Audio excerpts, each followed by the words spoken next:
Okay, I want to talk to you today about spiritual windows of opportunity. Many people try to do certain things and it doesn't work. Just things don't work for them. And the question is, why? The answer goes as follows. Life is really there to make it things being able to work for you. And assuming that you know, not always, but assuming that you know what you really want, life would make it possible for you to do it. In other words, life would move things around and shuffle a lot of stuff, so you're going to have this window of opportunity to actually jump through and actually get this thing going. But many times, what we do, instead of jump into this window and walk into the path, imagine there's like a window in the heavens that opened up, and all you gotta do is just walk through it, and that will bring you to whatever you want to do, because you know what you want. But instead of that, we're sitting like this, and we're staring and we're gazing at the window, and then the window closes. And then we try, then things don't work because the window is closed. When the window of opportunity comes to do what you want, many times we don't take advantage because we make profitability and any kind of excuses of why can we do this? Or it's not good parnasa to do this. Or it's not going to make a lot of money to do this. It's not a question of making a lot of money or not making a lot of money. The question is to do what you really want to do, or what you don't want to do. For example, I know someone, she wanted to be to get a degree in Eastern, whatever it is, I don't know, Eastern Studies. Really specialized mainly in Korea. And she spoke Korean, and she learned Korean. Everything geared to that. So she was done with high school, and now the opportunity, and that was in Israel, the opportunity came for her to go straight into that, because in Israel you have to go to the army. So she got a dismissal from the army because of a health issue. So she had an opportunity, the window opened up like with this beautiful sound, like, wah, like this. The window opened up, and all she had to do is just get her bag and just walk right in. But then it says, well, what would I do then? What would I do when I graduate? Well, same thing that you told everybody you want to do. You want to go to Korea, you're going to work there, you want to be a translator for Korean companies that come to Israel, you want to be to work in the Ministry of Foreign Affairs there, or all those things that you said that you would do. Oh, but it's not really profitable. You can't really make a living out of that. But the window opened up. I think I'm going to take some time off. Okay. Took some time off, started to work in the mall. Selling whatever. And then, well, maybe I'll do this and maybe I'll do that. So I asked, well, how about going to college? Well, I'm not quite sure that I know what I want. So what's the point of going to college if what do you mean? For all these years you told me you want to do that. Now the opportunity happened. And that's exactly what happened to us. Very few of us really know what they want. Because very few of us dare to know what they want and to say and to verbalize, I want to do this, I want to do that. We always want to make everybody happy because we think we need to have the seal of approval from the world for what we do, not knowing and not realizing that nobody really cares. It is our insecurity that speaks. So if I will tell you, for example, you ask me, oh, what were you going to do when you grew up? And I will tell you, Well, I would like to make cheese. I will grow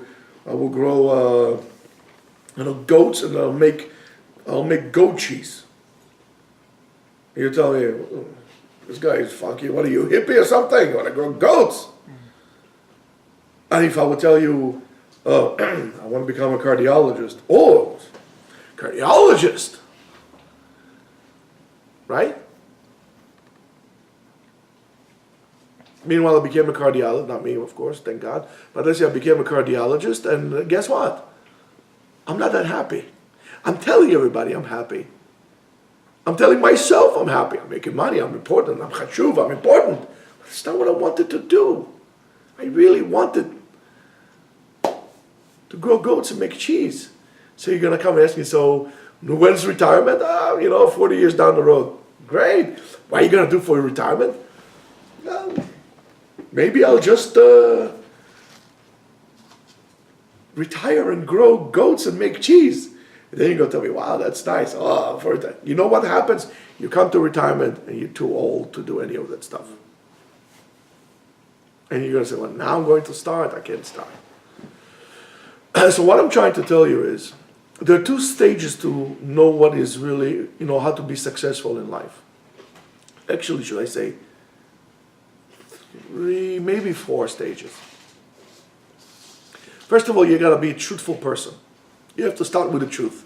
You have to say, listen, I decide I'm going to stop, quote unquote, excuse my French, BSing in the whole world, including myself, and I'm going to be truthful.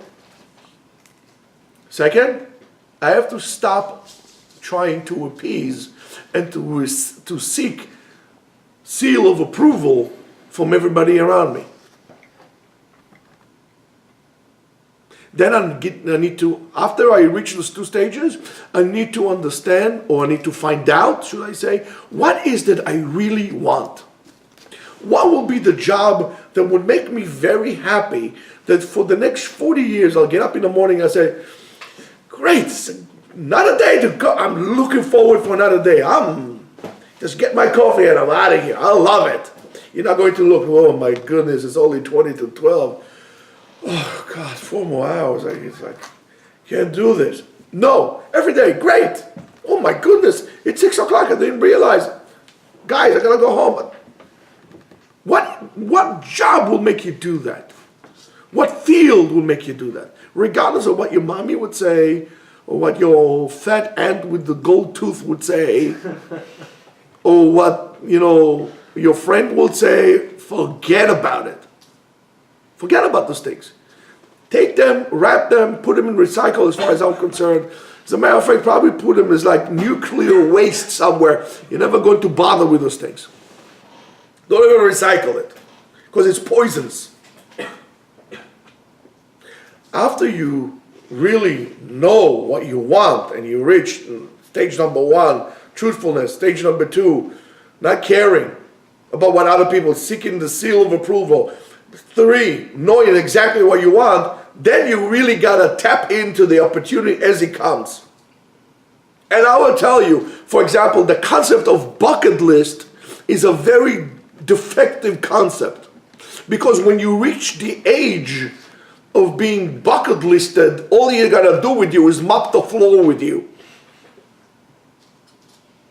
There's no such thing as a bucket list. You want something, you do it. For example, you work, but you really want to visit the Chiang Mai in Thailand.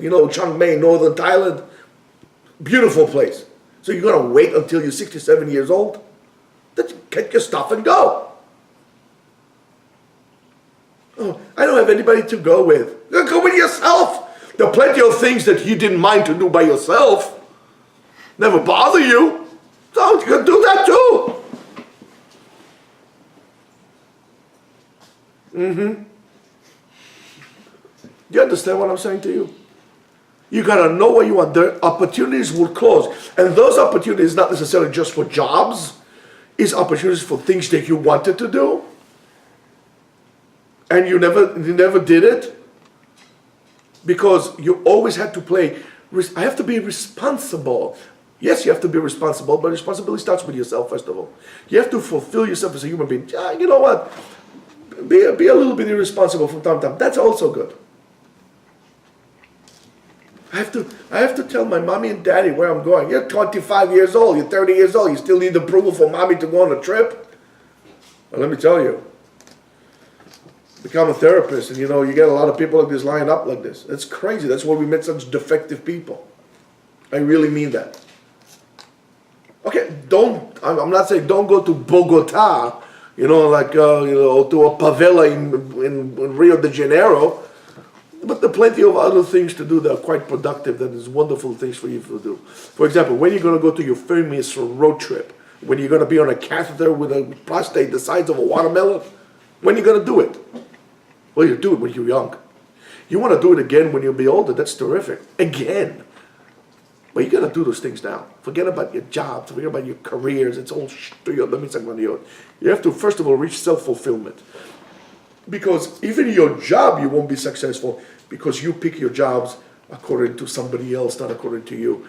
And most of the time, and all the time, there's people that don't really care about you. They are wrapped up with their own world. They're wrapped up with their own facade that they put in, with the own movie that they're producing. They don't really care. It's your insecurity and lack of willingness to assume responsibility for your life. You want somebody else to make decisions for you. That's almost like a dependable syndrome that you have there. It's a personality disorder. You want somebody else to make decisions for you so you can put the blame for them and things don't work out. However, if you do it yourself, things will always work out. Even if it didn't end up to be the way you wanted, but it always works out because it was your plan. So what I'm trying to tell you is, in order to be better Jews, you have to be better people.